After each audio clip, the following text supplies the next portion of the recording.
लक्ष्मीनारायणाभ्यां नमः। ॐ नमो भगवते वासुदेवाय।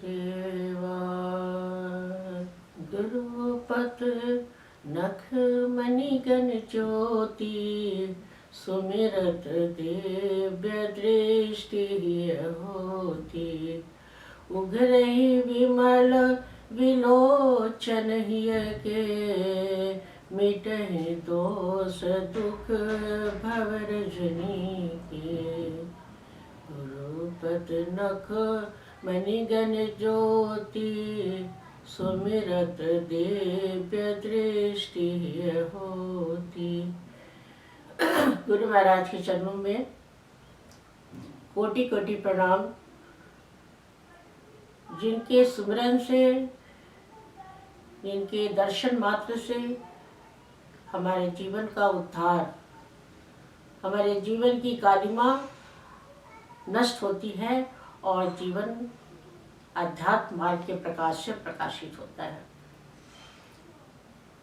परमात्मा गुरु को हमारे पास या हम लोगों को इसलिए मिलाते हैं ताकि समय समय पर वह हमें ये बोध कराता रहे कि मैं हूँ, परमात्मा है। किसी काम को करने के लिए गुरु हमारे जीवन में मिलते हैं और हम लोगों को उनके अनुसार जैसा वो कहते हैं, जैसा उन्होंने मुझे समझाया, आपको समझाया, उसके हिसाब से हम लोग को चलना चाहिए। हम लोग परमात्मा के अंशी हैं। ईश्वर जीव अविनाशी, अविनाश परमात्मा जो है सनातन है, उसके हम अंशी हैं और उस अंशी को शंखनाद, धर्म का शंखनाद करना चाहिए। भगवान नारायण ने शंख धारण किया और उस शंख से हम लोगों को ये शिक्षा मिलती है कि हम लोगों को धर्म के लिए शंखनाद करना है। उनके चक्र से जीवन में आए हुए बाधाएं, विपदाएं, तरह तरह के जो जीवन में जो हम लोग के आता है, विरोध आता है या किसी तरह की बुराइयां आती हैं, उन सबों का नष्ट करना है, चक्र के द्वारा उसको काटना है। लेकिन हम लोग को सभी को ये ज्ञान है, बोध है और सभी के गुरु ने ये समय समय पर ये हमेशा निर्धारित किया कि परमात्मा है, परमात्मा हम सभी को प्रत्येक क्षण प्रत्येक पल देख रहे हैं। लेकिन हम लोग फिर भी अपने मार्ग से विचलित हो जाते हैं, मानते हुए भी नहीं मानते। इसका एक ही कारण है कि हम लोग देखते तो हैं, सुनते हैं, मानते हैं, लेकिन उसका चिंतन नहीं करते। कुछ समय के लिए हम लोग मान लेते हैं कि ईश्वर तो है, हाँ गुरु महाराज ने कहा ईश्वर है, लेकिन वह क्षणिक होता है। और जिस दिन यह क्षणिक भाव पूरा हो जाएगा, खत्म हो जाएगा, हमेशा के लिए हम लोग को लगेगा कि हर समय वो हमारे साथ है, तो हम लोगों को भौतिकवाद का कोई भी दुख ही नहीं कर सकता। हम लोग अध्यात्म में भौतिकवाद की खोज में लगे हैं। सभी व्यक्ति अध्यात्म के मार्ग पर चलते हुए भी किसे प्राप्त करना चाहते हैं? ईश्वर को प्राप्त नहीं करना चाहते, धर्म को मानना नहीं चाहते। उस अध्यात्म में भी भौतिकवाद की आकांक्षा रख के हम लोग चल रहे हैं। रामायण में भगवान ने कहा कि जहाँ जहाँ कीर्तन होता है वहाँ वहाँ मैं स्वयं उपस्थित होता हूँ, प्रत्यक्ष रूप से उपस्थित होता हूँ। लेकिन सभी कहते हैं कि आप कीर्तन होता है, कहाँ कुछ भी दर्शन नहीं होता। क्यों? क्योंकि हम लोग अपने उस कीर्तन को, भगवान के नाम को हृदय से नहीं लेते। एक लेना है तो लेना है बस, लेकिन उसको जो हृदय से परमात्मा के जोड़ के उस नाम का कीर्तन हम नहीं करते, हृदय से उन्हें जोड़ते नहीं। एक व्यवहार निभाते हैं कि करना है, तो हमें दर्शन कहाँ से होगा, किस तरीके से दर्शन होगा। उनको प्राप्त करने के लिए हमारा जीवन, अपने जीवन को हम लोग को त्याग में बनाना पड़ेगा, निस्वार्थ होना पड़ेगा। भगवान ने कहीं ये नहीं कहा कि भौतिकवाद में तुम मत रहो। भौतिकवाद में कर्मों को के अनुसार तो भोग मुझे मिलेगी, आपको मिलेंगे, लेकिन उसको भोगते हुए भी जो लक्ष्य है हम लोगों के मनुष्य का जीवन के लक्ष्य जो है, उस अंशी जिसके अंशी है उससे जाके हमें मिलना है। और इसका साधन नाम जप, और उससे भी नाम जप भी हम उसी का तभी कर सकते हैं जब हमारे अंदर उनके प्रति शरणागति का भाव होगा कि भगवान हर समय मुझे देख रहे हैं, मेरी हर एक इच्छाओं को पूरी करेंगे, या मुझे कोई भी आपत्ति विपत्ति आएगी उससे हम बचा लेंगे। कौन? वह गुरु, वो परमात्मा। सिर्फ हम लोग को मानने में कमी है। अगर हम लोग जिस दिन ये मान लेंगे कि भगवान तो हैं, प्रत्यक्ष है। देखिए, प्रत्यक्ष माना मीरा ने, कहा भगवान हैं, उसने प्राप्त किया। कर्माबाई ने माना, उसने प्राप्त किया। सहजबाई ने माना, उसने प्राप्त किया। जिसने जिसने भगवान को ये माना कि वो प्रत्यक्ष उपस्थित है हम लोगों के साथ हर समय, हम लोग के दुख सुख सबके सहभागी है वो, उसने परमात्मा को प्राप्त किया। और जिसने परमात्मा का आनंद लिया, भजन का आनंद लिया, विषयों का आनंद नहीं, विषयों का आनंद क्षणिक है। उस आनंद में भी आज बड़े बड़े महात्मा बन जाते हैं, महात्मा संत हो गए, बहुत बड़े भक्त अपने को कहते हैं, लेकिन विषयों के आनंद में ही रमणीन है। ये सच्चा संत जो है वह भजन पे आनंद लेता है और अपने भक्तों को भजन में ही आनंद प्राप्त करवाना चाहता है और करवाता है। तो हम लोगों को भजन में आनंद लेना है, भक्ति में आनंद लेना है। फल तो कर्म के अनुसार हमें मिलेंगे ही। आज अगर मुझे 100 रुपया मिलना है तो मिलेगा, लेकिन कैसे? कर्म के अनुसार। जैसे है कि एक व्यक्ति मंदिर गया, मंदिर में उसने नए जूते पहन कर गया था और उसने कहा कि भाई मैं मंदिर जाऊंगा, कहीं कोई जूते मेरा लेके चला जाएगा और नहीं तो मेरा ध्यान तो भगवान में कम, जूते पे ही ध्यान रहेगा। तो उसने क्या कहा, अब एक भिखारी बैठा था कि भाई तुम ऐसे करो, इस जूते की तुम देखभाल करो, मैं अभी थोड़ी देर में आता हूँ। उसने भी कह दिया हाँ ठीक है। वो मंदिर में गया और उसको अंदर से एक ऐसी प्रेरणा हुई कि नहीं, उस देखो कितना वो भिखारी कितनी सेवा कर रहा है, उसने मेरे जूते के लिए हाँ, रखवाली के लिए हाँ कर दी। अब मैं बाहर निकलूंगा तो उससे 100 रुपये जरूर दूंगा। वो बाहर आया तो उसने देखा कि न तो जूते पड़ा है वहाँ पे और न भिखारी है। उसने आसपास सब तरफ देखा, उसे कहीं नजर नहीं आया। वो बेचारा दुखी होकर कहा कि सब ऐसे ही हैं। कहते हुए उसने वापस अपने घर की तरफ नंगे पांव ही चल पड़ा। थोड़ी दूर पर जाने के बाद उसने देखा कि एक व्यक्ति कुछ जूते लेकर बैठा है बेचने के लिए। उसने उससे पूछा कि भाई, उसने अपने जूते को उसी जूते में देखा। उसने उससे पूछा कि भाई ये जूते तुम कहाँ से लाए? बोला कि एक अभी एक व्यक्ति आया था, उसने 100 रुपये में मुझे जूते देके चला गया। उसके मन में आया कि देखो ईश्वर की लीला देखो, मैं मंदिर में सोच कर आया था कि मैं उसे 100 रुपये दूंगा, लेकिन उसके कर्म अच्छे नहीं थे, उसने कर्म बुरा किया, इसलिए उससे 100 रुपये मिले तो सही उसके प्रारब्ध के अनुसार, लेकिन चोरी करके मिला। तो आजकल हम लोग को सभी को जिसको धन प्राप्त होता है वो सोचता है कि ईश्वर ने कृपा की, लेकिन उस धन में किस कृपा से प्राप्त हुई, किस कर्म से प्राप्त हुआ, उससे हमें सोचना है, अपने कर्म को सुधारना है। क्योंकि अगर हम लोग अपने कर्म को नहीं सुधारेंगे तो फल 100 रुपये तो मिलेंगे, लेकिन साथ में हमारे कर्म भी बुरे होंगे। तो परमात्मा की भक्ति के लिए हमें क्या करना चाहिए? आज के युग में कुछ नहीं कर सकते आप, एक विश्वास बना लीजिए अपने अंदर कि ईश्वर है, परमात्मा है, हर जगह वो व्याप्त है। सर्वत्र व्याप्त है, वो कण कण में व्याप्त है और वो हर समय हम लोगों की देखभाल करते हैं, हम लोग की ज़रूरतों को पूरी करते हैं। अगर कुछ नहीं हुआ तो इसमें कहीं न कहीं मन के अंदर ये सोचना चाहिए कि ये भी उनकी कृपा है। हो सकता है कि वह चीज़, वह वस्तु हमारे लिए उपयुक्त नहीं थी। जो ईश्वर पर आश्रित हो गया उसे दुख क्षणिक ही होकर होगा तो क्षणिक होगा, वो अपने मन को तुरंत बना लेगा कि नहीं। ईश्वर यही चाहते हैं कि मुझे दुख नहीं हो या किसी तरह के मेरे कर्म बिगड़े नहीं।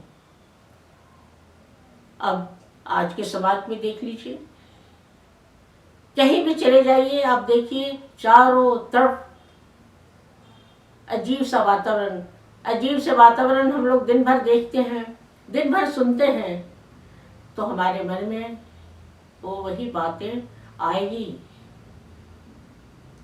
जो देखते हैं वही हमारे अंदर आएगी।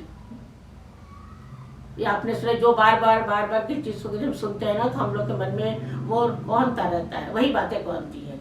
लेकिन जब हम लोग इन चीज़ों से मुख मोड़ के हर समय अगर हम विषयों का चिंतन करेंगे, विषयों के बातें करेंगे, तो हमारे क्या होगा, हमारे अंदर वही भावनाएं हर समय जागृत रहेंगी। ताकि हम भगवान के आगे भी बैठेंगे तब भी वही चीज़ हमें परेशान करेगी और हम भगवान की तरफ नहीं मुड़ पाएंगे। इसलिए इन चीज़ों से जहाँ तक प्रयास हो, इन चीज़ों से थोड़ा हट जाना चाहिए यार।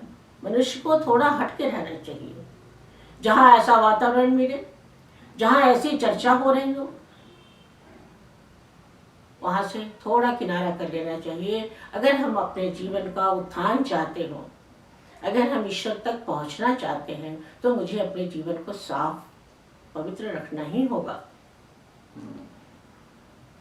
भगवान तो इतने दयालु हैं,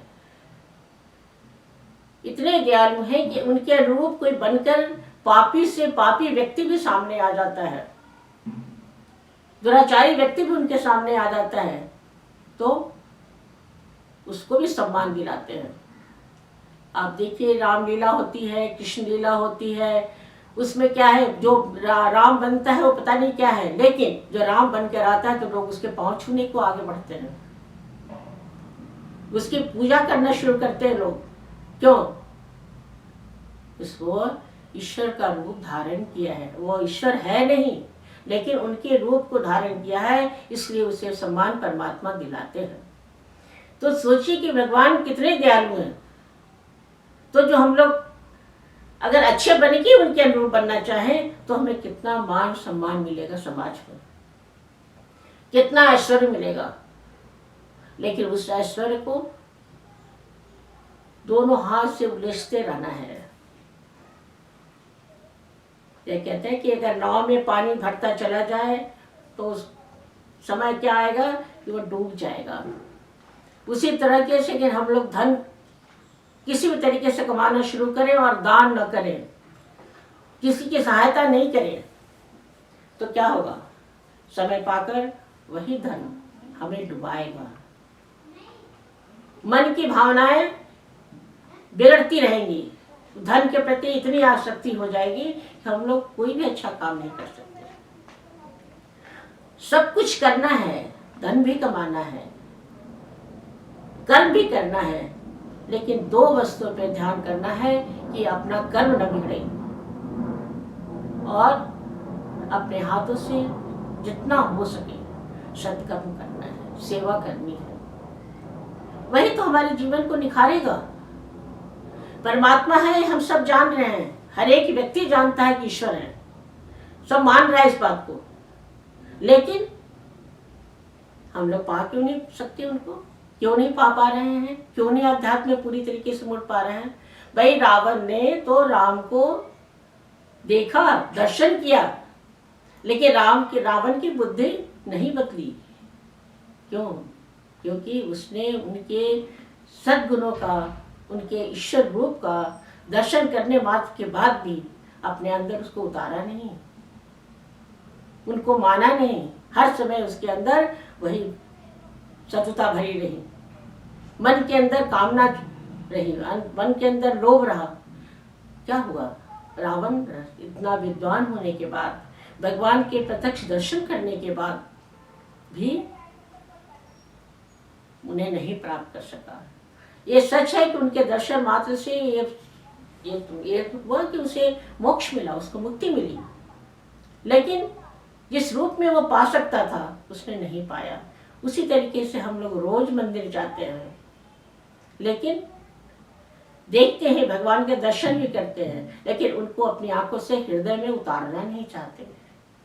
दर्शन किया, प्रणाम कर लिया, मैं तो मंदिर गया था, उनको हृदय में बिठाओ, उसके अंदर, अपनी आत्मा के अंदर उनकी अनुभूति समझो कि हाँ, ईश्वर है हमारे अंदर, हम उनके हैं, और वो सब तरह से हमारी संरक्षण करते हैं।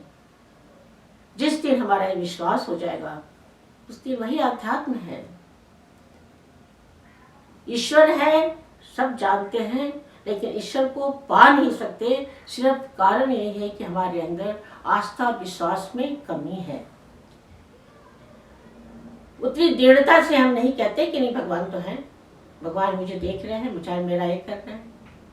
हम लोग ईश्वर से ज्यादा अर्थ, धन के ऊपर ध्यान दे रखे हैं। या मंदिर गए, मैंने पूजा की, मैंने लोगों का भला किया या लोगों की सेवा की, तो उसके बदले में मुझे क्या मिल गया? धन मिल गई, जमीन मिल गया। और वो क्या है? वो हम लोगों के जीवन का पतन का कारण है, क्योंकि हम लोग भगवान को तो भूल गए, उसी धन को संजोने में लगे रह गए। तो नहीं, उसको ऐसे नहीं करना।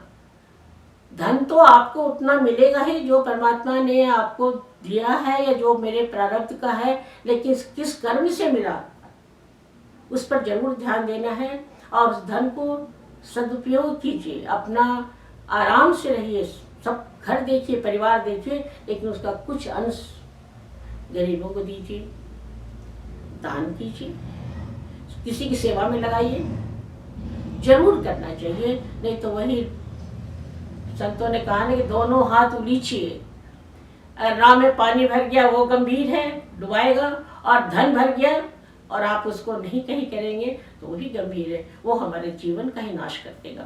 मेरा ये मनुष्य जीवन, मनुष्य जन्म बेकार कर देगा। तो इसे हमें समझाना है। परमात्मा है जैसे दूध है, ठीक है, अगर आप 2 मन दूध भी रखें तो आप उसमें, दूध में घी है, हमको मालूम, सबको मालूम कि दूध में घी है, लेकिन फिर भी हम लोग को घी क्यों नहीं मिलता? घी के लिए क्या करते हैं? दही जमाते हैं, उसको मथानी से मथते हैं, और उसके बाद तब उससे घी मिलता है, और उस घी से भगवान का दीपक जलता है। आप दूध से नहीं जला सकते। दूध चाहे 200 लीटर भी हो आपके पास, आप उससे दिया नहीं जला सकते। भगवान के दीपक कब जलेगा? जब उसमें से घी निकलेगा।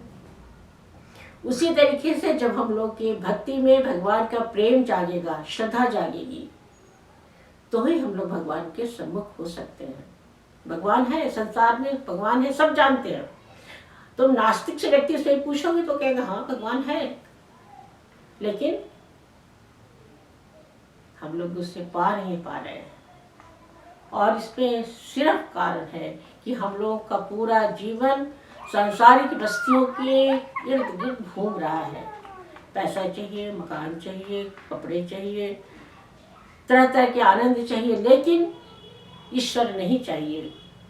उससे इन चीज़ों का मिलना किसके द्वारा हो? ईश्वर की भक्ति से मिल जाए, मैं पूजा करी मुझे मिल जाए, नहीं, ऐसा नहीं। हम लोग को घी निकालने के लिए नाम जप करना होगा, और श्रद्धा और भक्ति रूपी जामन डालना पड़ेगा उस दिन। श्रद्धा और भक्ति रूपी जामन डालेंगे, नाम की मथानी से मथेंगे, तो ईश्वर प्राप्त हो सकते हैं।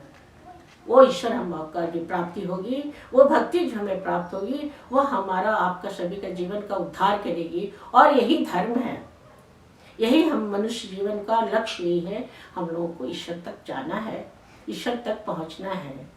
संत विषयों का आनंद नहीं देते। ये याद रखो, जो सच्चा संत है विषयों का आनंद तुम्हें नहीं देगा। विषयों का जो सच्चा गुरु है, सच्चा संत है, वो तुम्हें मोड़ेगा। वो सिर्फ विषयों की तरफ नहीं भागने देगा, आपको अर्थ की तरफ नहीं भागने देगा। वो एक समय सब कुछ देते भी कहेगा कि इसमें संतुष्ट हो जाओ और भगवान की तरफ मुड़ो,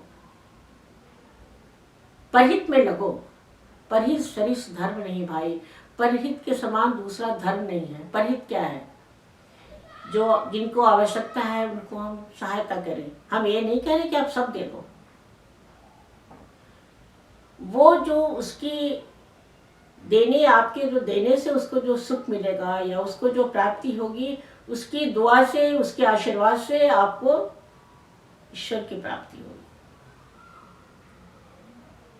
लेकिन उसके लिए भी उचित व्यक्ति हो, उचित स्थान हो। आपने किसी को दे दिया, वो शराब पी के रहा, वो शराब पीने के बाद जो दोष है वो भी आपको लगा। एक राजा की कहानी में बता रही। एक राजा था, उसको किसी ने कहा कि तुम्हारे बच्चे नहीं हैं तो तुम अपने आगे कुल का कैसे बढ़ेगा तुम्हारा, तुम ये करो, सुबह सुबह तुम जब निकलोगे तो किसी को कुछ दान दे देना, इस निमित्त मात्र से कि हमारी इस पुण्य से मुझे पुत्र की प्राप्ति हो। सुबह वो निकला और उसको वहीं पर थोड़ी दूर पे चलने के बाद नदी के किनारे एक मछुआरा मिला। उसने कहा कि अरे सबसा पैर मिला व्यक्ति गरीब सा भी है, तो इसको उसने पैसे दे दिए, दान दे दिया, चलो कुछ करेगा ये। उसने क्या किया कि उस पैसे से जाल खरीदा।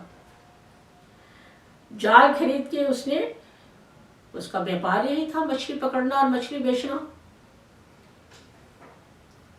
समय पाकर राजा के पुत्र हुए, लेकिन कई बार ऐसा हुआ मर गया, हो गया, मृत्यु को प्राप्त हो गया हुआ। तो उसने संत से पूछा, आपने कहा था कि तुम दान दोगे तो तुमको तुम्हारे कुल का बढ़ोतरी होगी, तुम्हारे पुत्र प्राप्त होगा, लेकिन हुआ तो, लेकिन वो होने के बाद भी वो मृत्यु को प्राप्त होता है, मेरे पास एक भी पुत्र नहीं है। तब संत ने मुझे समझाया कि बेटा तुमने दान तो दिया, तुमने उस मछुआरे को दिया, वो मछुआरा रोज मछली पकड़ता है, रोज मछली मारता है,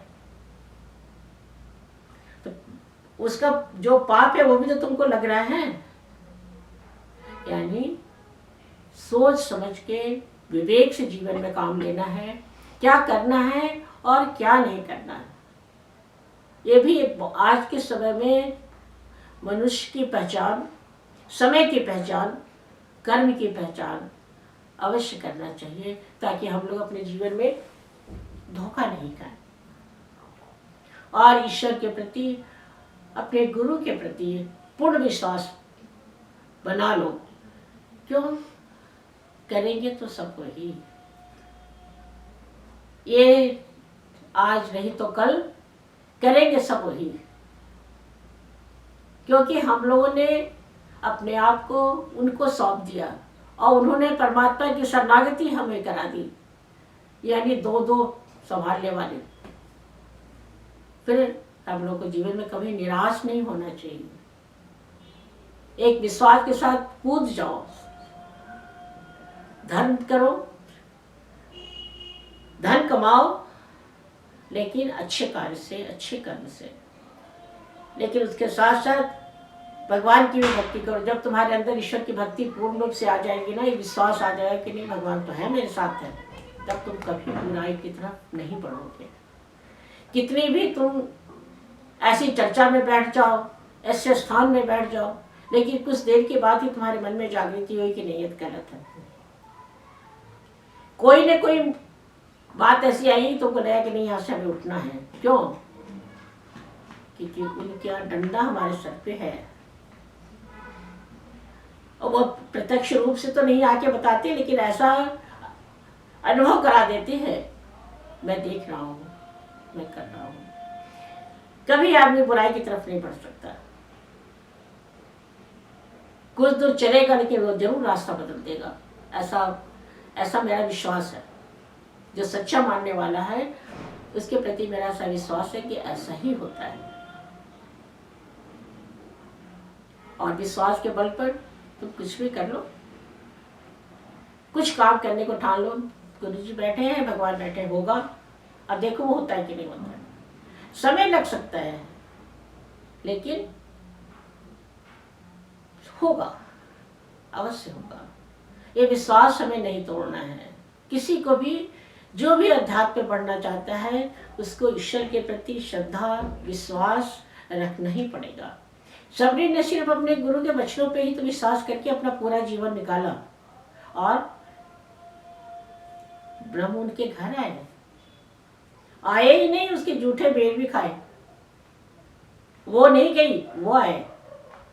सबरी नहीं चल के गई, भगवान राम चल के आए, एक विश्वास के बल पे, भक्ति के बल पर। तो इस विश्वास और भक्ति में बहुत ताकत है, बहुत शक्ति है। अगर तुमने अपने जीवन में ईश्वर के प्रति पूरी आस्था बना ली, गुरु के प्रति पूरा विश्वास कर लिया, ऐसा मेरा विश्वास है कि वो जीवन में भटक नहीं सकता। कहीं न कहीं उस विश्वास के सहारे वह आगे बढ़ जाएगा, जरूर आगे बढ़ेगा, लेकिन विश्वास पूरी रखो।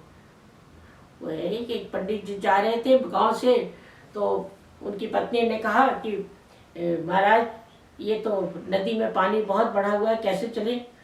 तो कहा कोई बात नहीं, भगवान है ना, चल पड़ो तुम। उन्होंने उससे मजाक में कहा कि चलो चल पड़ो, भगवान तो है देखने वाले, भगवान करेंगे। और वह चलते हुए नदी पार कर गई।